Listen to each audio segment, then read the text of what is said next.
അല്ലാഹുവേ, ഈ പരിശുദ്ധമായ ലൈലത്തുൽ ഖദ്റിനെ കാമിച്ചുകൊണ്ടിരിക്കുന്നവരാരാണോ അവർക്ക് അർഹമായ പ്രതിഫലം കൊടുക്കണേ അല്ലാഹ്. പ്രിയപ്പെട്ടവരെ, ഇന്ന് മുതൽ നമ്മൾ പതിവാക്കിക്കോ, റബ്ബനാ അതിഖ് റിഖാബനാ മിനന്നാർ.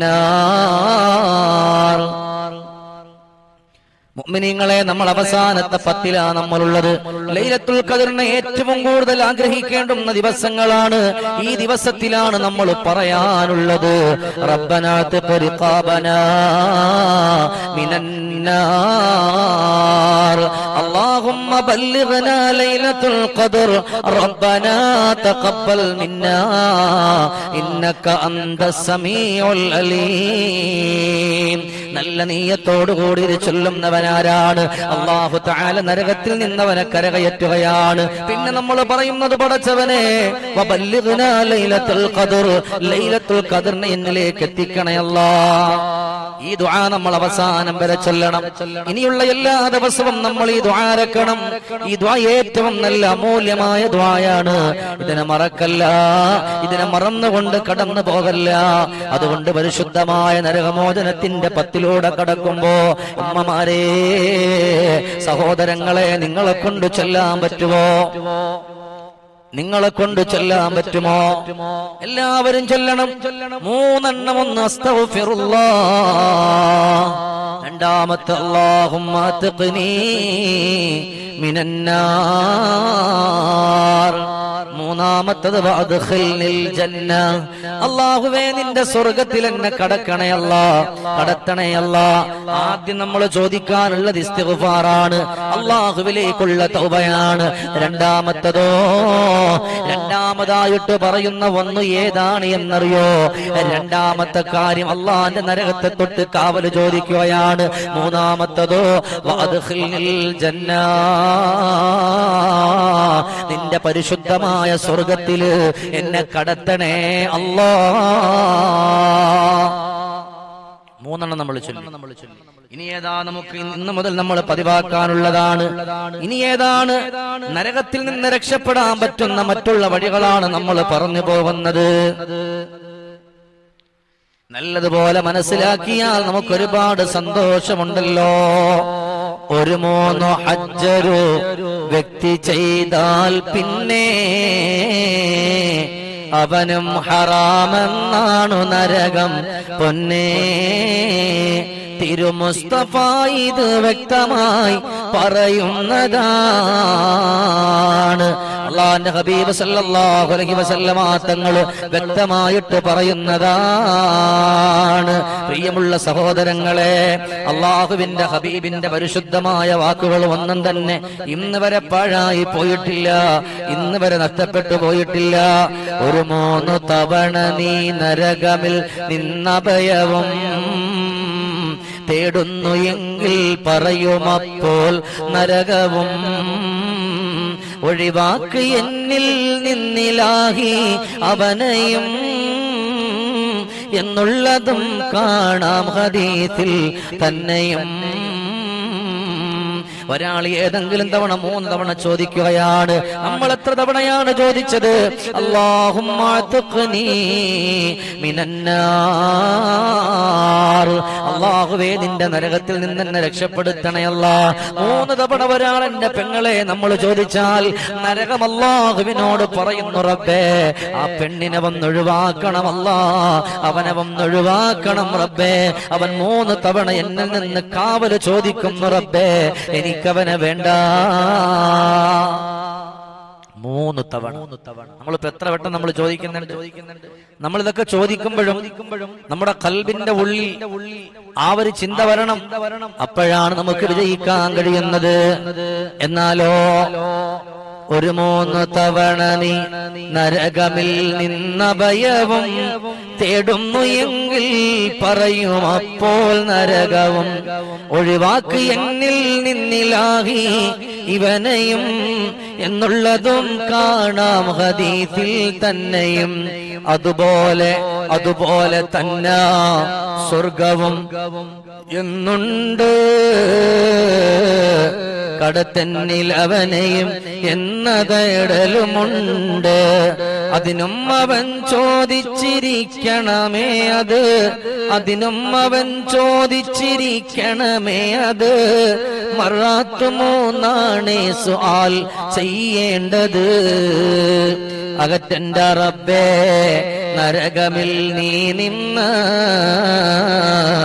ഗുണവും നബിക്ക് ചൊരിയണേ നീ ഇന്ന്.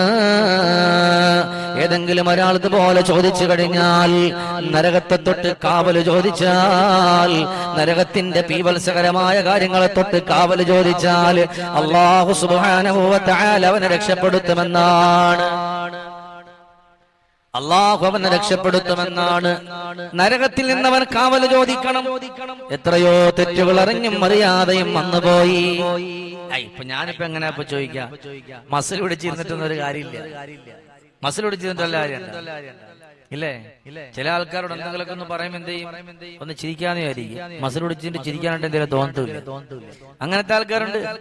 അതുകൊണ്ടാണ് അവിടെ നിന്ന് ഹബീബിന്റെ വാക്ക് നമ്മൾ പഠിക്കുന്നത്. മസിൽ വേണ്ട, അഹങ്കാരം വേണ്ട, കിബറു വേണ്ട, മനസ്സിൽ തോന്നുന്ന എന്തും വിളിച്ചു പറയാൻ നിൽക്കണ്ട. മറിച്ച് അല്ലാഹ് പടച്ചോനെ ഞാൻ ഇന്നതുപോലെ ചെയ്തിട്ടുണ്ട്, നീ എനിക്ക് മാപ്പ് തരണേ അല്ലാഹ് എന്ന് പറഞ്ഞുകൊണ്ട് റബ്ബിനോട് ചോദിക്കുമ്പോ അല്ലാഹു തആല പറയാണ് പൊരുത്തപ്പെട്ടുവെന്ന്. നമ്മളെന്റെ പ്രിയപ്പെട്ട ഈ ദുനിയാവിന്റെ പുറത്തുകൂടെ നമ്മളിങ്ങനെ നടക്കുന്നൊരു സമയം, ആ നടക്കുന്ന സമയം നമുക്ക് ഇവിടത്തെ ഒരു ജീവിതം ഒരു ജീവിതമല്ല. ثم لا يموت فيها ولا يحيا قد أفلح من تزكى وذكر اسم ربه فصلى بل تؤثرون الحياة الدنيا والآخرة خير وأبقى. ചില ആളുകൾക്കുള്ള നോമ്പ് നഷ്ടപ്പെട്ടു. എന്താണെന്നറിയോ? ചില ആൾക്കാർക്കുള്ള നോമ്പ് നഷ്ടപ്പെട്ടു പോകും. എങ്ങനെയാണ് നോമ്പ് നഷ്ടപ്പെടുന്നത് എന്നറിയുമോ? ഇങ്ങനെ ഉച്ചയാകുമ്പോ പറയാണ്, ഒരു ഗ്ലാസ് വെള്ളം ഒന്ന് കിട്ടിയിരുന്നുവെങ്കിൽ, ഒരു ഗ്ലാസ് അല്ല ഒരു തൂക്കുപാത്രം മുഴുവനും വെള്ളം കിട്ടിയാലോ എപ്പോഴേ അടിച്ചിട്ട് നല്ല ഉഷാറായനെ. നമ്മൾ പറയാറില്ലേ, നല്ലതുപോലെ ഇങ്ങനെ നോമ്പിന് നല്ല ചൂടുള്ള സമയത്ത് ഇങ്ങനെ വെള്ളം താഴ്ച്ചിരിക്കുമ്പോ പടച്ചോനെ ഇപ്പഴും കാണാം ഒരു ബക്കറ്റ് വെള്ളം കിട്ടിയാണ്ടല്ലോ ഒരുമിച്ചടിച്ചേനെ. തണ്ണിമത്തന്റെ ജ്യൂസ് കിട്ടിയതെങ്കിൽ 4 ഗ്ലാസ് ഒരുമിച്ചടിച്ചേനെ അല്ലേ? ഇല്ലെന്ന് പറയാൻ പറ്റോ? എല്ലാവരും അങ്ങനാണ്. പക്ഷെ അള്ളാഹു വലിയവനാണ്, റബ്ബ് വലിയവൻ. എന്താണെന്നറിയോ? നിങ്ങൾ ഈ കണ്ട എല്ലാ ഫ്രൂട്ട്സും അറിഞ്ഞ് അപ്പുറത്ത് തണ്ണിമത്തൻ, ഇപ്പുറത്ത് നാരങ്ങ, ഒരു ഭാഗത്ത് സമൂസ, ഒരു ഭാഗത്ത് മൂസ, ഒരു ഭാഗത്ത് ഈസ, പിന്നെ അങ്ങനെ തുടങ്ങി ഒരുപാട് സാധനങ്ങൾ അരിഞ്ഞരിഞ്ഞുണ്ടിച്ചിട്ട് അപ്പുറത്ത് ജ്യൂസ്, ഇപ്പുറത്ത് നാരങ്ങ, ഇപ്പുറത്ത് ചായ. നോമ്പ് തുറക്കുമ്പോ സുബ്ഹാന റബ്ബിയൽ ആല ഏതെടുക്കണമെന്ന് അറിയാൻ പോയി. ഒരു ഗ്ലാസ് വെള്ളം കുടിച്ചിട്ട് അപ്പൊ ഉമ്മ ചോദിക്കും, മോളെ ഒരു ഗ്ലാസ് തണ്ണിമത്തനും കൂടെ തരട്ടെ. സ്ഥലമില്ല ഉമ്മ, സ്ഥലമില്ല ഇല്ലേ? ഏതായാലും നമ്മളങ്ങനെ പറഞ്ഞു പോയാൽ നമ്മൾക്ക് എങ്ങനെ അറിയാതെ പറയും, അല്ലാഹുവേ അങ്ങനെ പറയല്ലേ, ഒരല്പമൊന്ന് സമയം കിട്ടിയിരുന്നെങ്കിൽ. എന്താ പള്ളിയിലെ മുഅദ്ദിൻ എന്താ ഇങ്ങനെ, ഇയാളെന്താ ഇങ്ങനെ? കഴിഞ്ഞ കൊല്ലമൊക്കെ നോമ്പില്ലാത്ത സമയം ആ ചങ്ങായി നേരെ കയറിയിട്ട് ബാങ്ക് വിളിക്കും. നോമ്പുള്ള സമയമായി കഴിഞ്ഞാൽ അനങ്ങൂല. അയാൾ നോമ്പ് മുറിച്ചിട്ടേ വിളിക്കുള്ളൂ. ബാക്കിയുള്ള കൂടെ നോമ്പ് മുറിക്കണ്ട. പള്ളിയിലെ മോദീന് അന്നത്തെ നോമ്പ് ഫുള്ള് മോദീന്, വൈകുന്നേരം വരെ പട്ടിണി ഇല്ലേ? അതുകൊണ്ട് വേണ്ട, ഒരാളെയും കളിയാക്കണ്ട, ഒരാളെയും നമ്മുടെ മനസ്സിൽ തോന്നുന്നത് പറയാൻ നിൽക്കണ്ട. ഇന്ന ബഅലല്ലന്നീ സുമ, ഏറ്റവും വലിയ തെറ്റാണ്, ഏറ്റവും വലിയ കുറ്റമാണ് ഊഹിച്ചുണ്ടാക്കുക എന്നുള്ളത്. അത് വല്ലാത്തതാണ്. അത് ഏറ്റവും കൂടുതൽ കടന്നു വരുന്ന ആരില്ല? ഉമ്മമാരിലാണ്. അപ്പുറത്തെ വീട്ടിൽ ആളില്ലെങ്കിൽ പറയും, അവള് കറങ്ങാൻ പോയിക്കല്ലേ ഇല്ലേ? അല്ലെങ്കിൽ ഇപ്പൊ ഏതെങ്കിലും ഒരു സാധനം കൊണ്ട് കൊടുക്കുമ്പോ അവളല്ലെങ്കിലും നോക്കുള്ള കിണ്ണാരം കൊണ്ടല്ലേ ചോദിക്കാറില്ലേ? പ്രിയപ്പെട്ട മുഅ്മിനീങ്ങളെ, ഇന്ന ബഅലല്ലന്നീ സുമ, ഏറ്റവും വലിയ തെറ്റാണ് ഒരാളെ പറ്റി ഊഹിച്ചുണ്ടാക്കുക എന്ന് പറയുന്നത്. അതുകൊണ്ട് നല്ലത് കേൾക്കാനും നല്ലത് പഠിക്കാനും അള്ളാഹു നമുക്ക് തൗഫീക്ക് തരട്ടെ. ഈ നരകത്തിന്റെ പാപമോചനത്തിന്റെ പത്തിൽ അള്ളാഹുവിലേക്ക് അടുത്തുകൊണ്ട് മുന്നോട്ട് പോകാൻ അള്ളാഹു നമുക്ക് തൗഫീക്ക് നൽകട്ടെ. അള്ളാഹു നമുക്ക് ഖൈറാ